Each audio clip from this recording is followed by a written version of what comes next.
So for the first time in my life, this dude told me he didn't like me. I never had a dude tell me that I don't like you in my face ever. So I thought about that. Let me set the scene for you. So two people referred me to him as a babysitter for his child. All right, I took the job. He didn't know me, but since two people referred me, he figured like he better, hire me and then keep me. So one day I was having a conversation with him about the pay, and he didn't like the fact that I didn't like the fact that he didn't pay me. We had a misunderstanding. We didn't have clear communication about the payments. So I was under one understanding and he was under another understanding. He thought I understood what he was standing on, and I didn't. I wasn't standing there. So anyway, we had a miscommunication, and I was like, well, I said something to the effect, well, whatever, because I'm really cool. I'm really a cool person to work with. He was like, I don't think so. I was like, you don't think what? He say, I don't think you're cool. In my mind, let me tell you how I took this, right? CPTSD, if you know, you know. When he said, I don't think so, I don't think you're cool, he's like, bitch, I hate you. I hate you, bitch. Like all them songs, you still a bitch in my book. Like all these songs, but I was so cool with myself that I was cool with the fact that he was calling me a bitch. Not really, but in the trauma mind. So I was like, well, in my mind, what I said to him was, okay, I'll do it for you. I think I'm cool for you. I ain't got no problem with that. And it really didn't bother me at all. Okay, so as the days went by, I'm still babysitting the kid. I was like, oh, so you don't want me to babysit no more? He was like, no, I didn't say that. I was like, you just said you don't like me. He was like, what that got to do with my kid? I was like, I wouldn't let somebody babysit my kid that I didn't like. He was like, no, what you gonna do? What you gonna do to her? I was like, okay. Now, I love the kids, so nothing was on my mind. I'm just like, okay, you meet new types of people. Okay, ain't nothing wrong with that. So anyway, as time goes by, days go by, and I really, I reflect on it. I reflect because you know how, the negative mind wants to play loops, you know what I'm saying? That he said he ain't like me. And I'm like, I started thinking about how I changed, like what changed about me after that. Did anything change about me? And the only thing that changed was in my mind. In my mind, it was such a relief.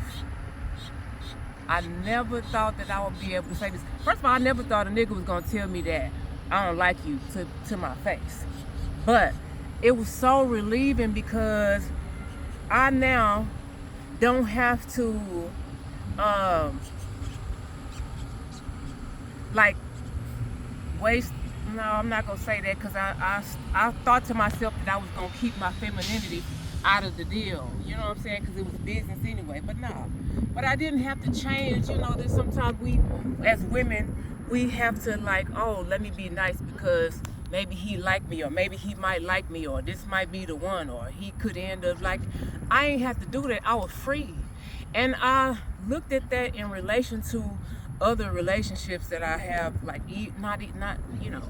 not bosses, because that's my only boss, but any other relationship in a pastors, instructors, professors, you know what I'm saying?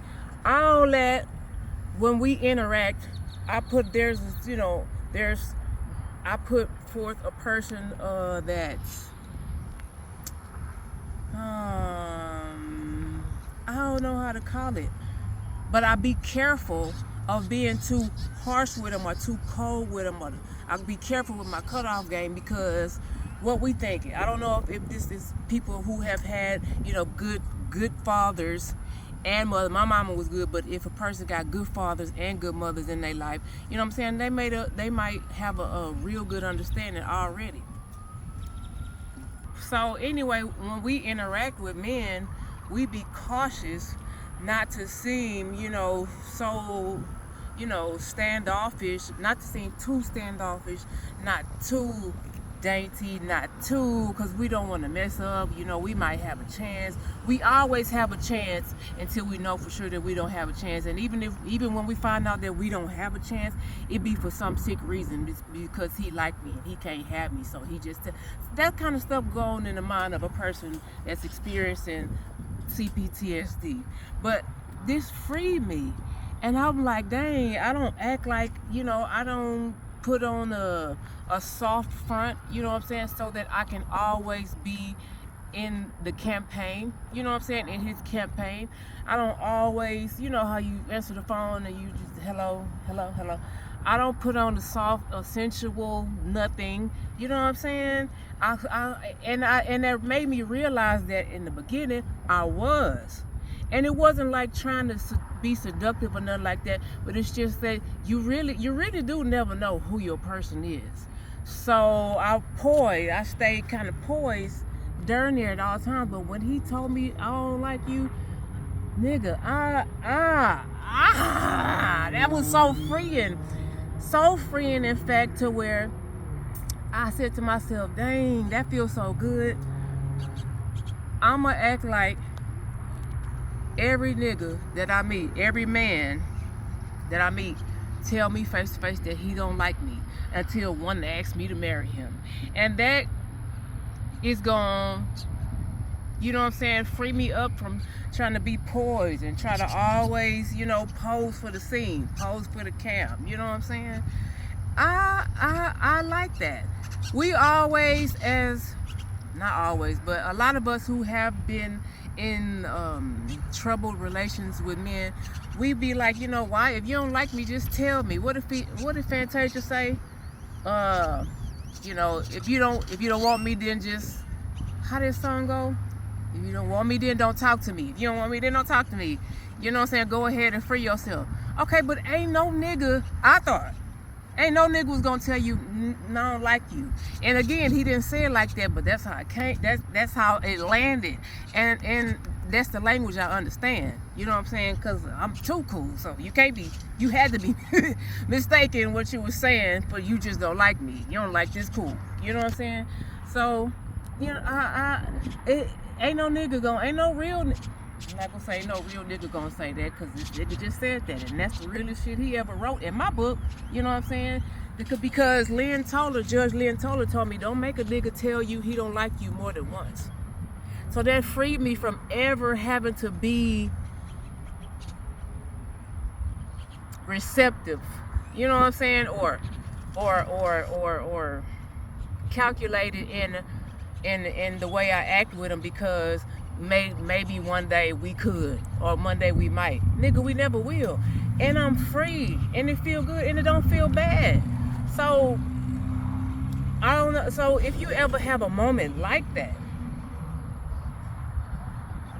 I give you permission to, in your head, if he say anything other than "will you marry me," tell him, I hate you, bitch. You just need to hear that. It's gonna free your mind. I'm telling you, it's gonna free. Don't worry about it. Don't worry about the language.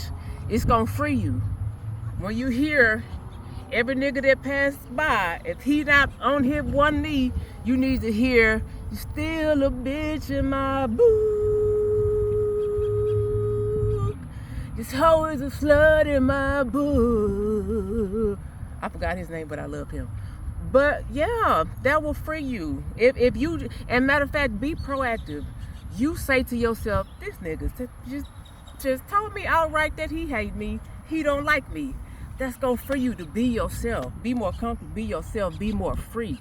Go after what you want. You know what I'm saying? And don't reserve. Don't put no part of you on reserve. That's what I want. I like that. No part of you have to be on reserve. You don't have to reserve some softness or nothing like that, because perhaps, no, I'm telling y'all, and it's one of the greatest things that ever happened to me. It's one of the best things a man has ever done for me, right there. I appreciate you, boss.